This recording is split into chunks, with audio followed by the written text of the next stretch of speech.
Halo sahabat, ketemu dengan TNF Baking and Cooking Online Class. Dan kali ini bahasan kita adalah merubah dapur menjadi tempat usaha. Apa itu artinya merubah dapur menjadi tempat usaha? Artinya adalah jika sehari-hari kita menggunakan dapur hanya untuk memasak kebutuhan keluarga, mari kita berpikir lebih untuk menjadikan dapur juga sebagai tempat untuk menghasilkan uang. Caranya, jika biasanya dapur untuk kita memasak kebutuhan makan keluarga, cemilan untuk dikonsumsi sendiri yang hasilnya di dalam keuangan keluarga hanya ada pengeluaran dan pengeluaran tanpa punya pemasukan tambahan. Nah, saatnya kita jadikan buat dapur untuk tempat usaha dan menghasilkan uang dengan cara berjualan. Langkahnya adalah yang pertama, tentukan pasar atau target. Melihat pangsa pasar dari mulai yang terdekat, tetangga, saudara, kerabat, teman, sahabat, dan lain-lain. Dan yang kedua adalah menentukan produk. Tentukan produk apa yang kira-kira cocok dan sesuai dengan pangsa pasar kita. Dan yang ketiga adalah promosi. Promosi ada dua macam ya, offline dan online. Promosi offline, promosikan produk kepada yang paling dekat dahulu. Dan promosi online adalah promosi melalui media sosial. Dan yang keempat adalah fokus. Jika poin 1-3 sudah dilakukan, maka selanjutnya yang terpenting adalah harus fokus. Supaya apa? Supaya usaha kita dapat berkembang dengan baik. Nah, kita akan bahas satu persatu ya tentang step-step tadi.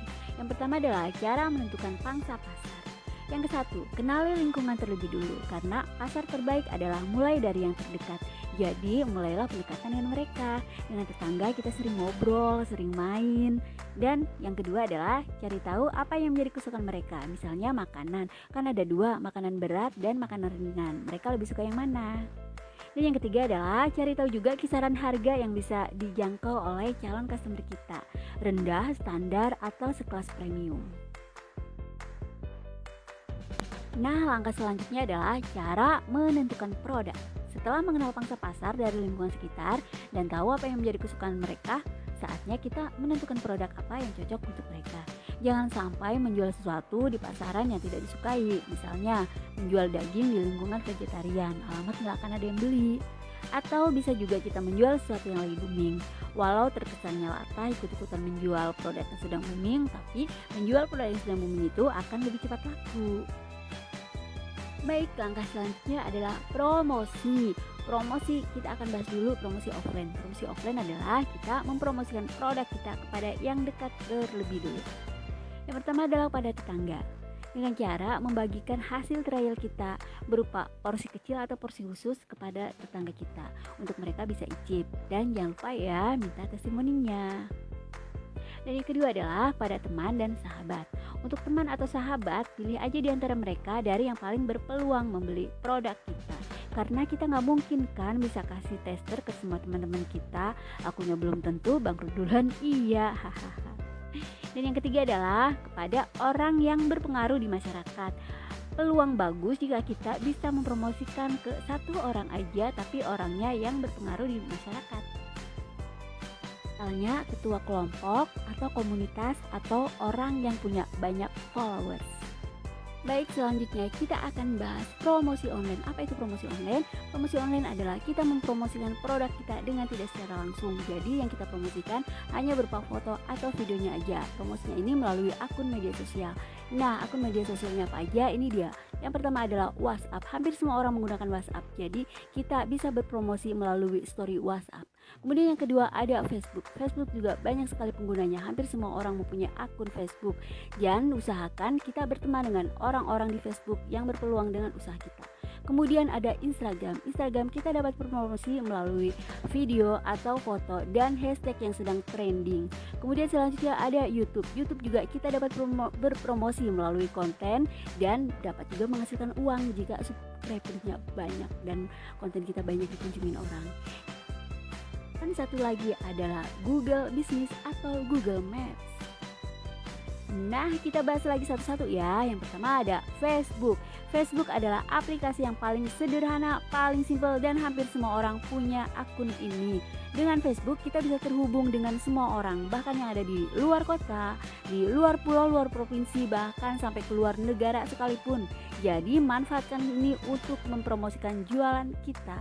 Bagian dari Facebook ada apa aja? Ada akun Facebook, teman, grup, fanpage, dan advertising.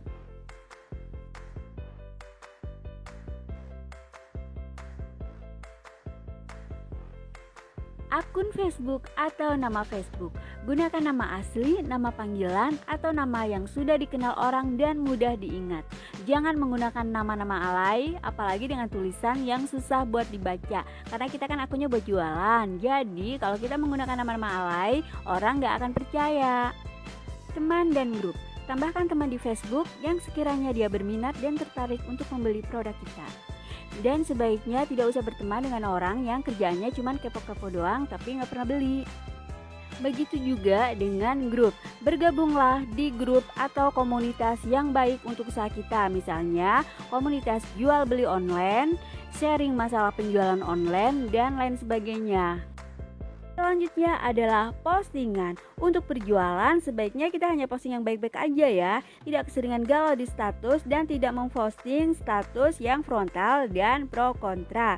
Karena customer akan ilfeel dan pasti kabur. Dan berikutnya ada fanpage atau halaman dan advertising. Melalui fanpage kita bisa menganalisa seberapa perkembangan dan jangkauan usaha kita. Juga ada advertising atau promosi berbayar. Ini berguna untuk menjangkau pasar lebih luas dan lebih tepat sasaran. Kemudian Instagram. Di Instagram kita promosi lewat foto dan video. Gunakan template yang sesuai dengan tema jualan kita, caption dengan kata-kata yang menarik, dan yang paling penting adalah selalu gunakan hashtag. Carilah hashtag yang sedang trending. Karena lewat hashtag orang akan lebih mudah menemukan postingan produk kita. Promosi juga lewat story Instagram dan juga live story bisa ya sekali-sekali. Jangan lupa sinkronkan akun IG dengan fanpage dan rubah IG pribadi menjadi IG bisnis. Selanjutnya yang gak kalah penting lagi adalah Google Business atau Google Maps. Semua orang wajib punya akun Google karena ini untuk kita bisa menggunakan semua aplikasi yang ada di gadget kita.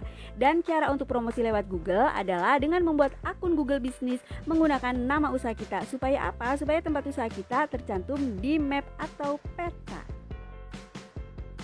Oke teman-teman, sekian dulu ya bahasan kali ini. Berhubung durasinya sudah lumayan panjang, jadi selanjutnya lebih detail lagi kita akan bahas di episode berikutnya. Sampai jumpa dan salam sukses.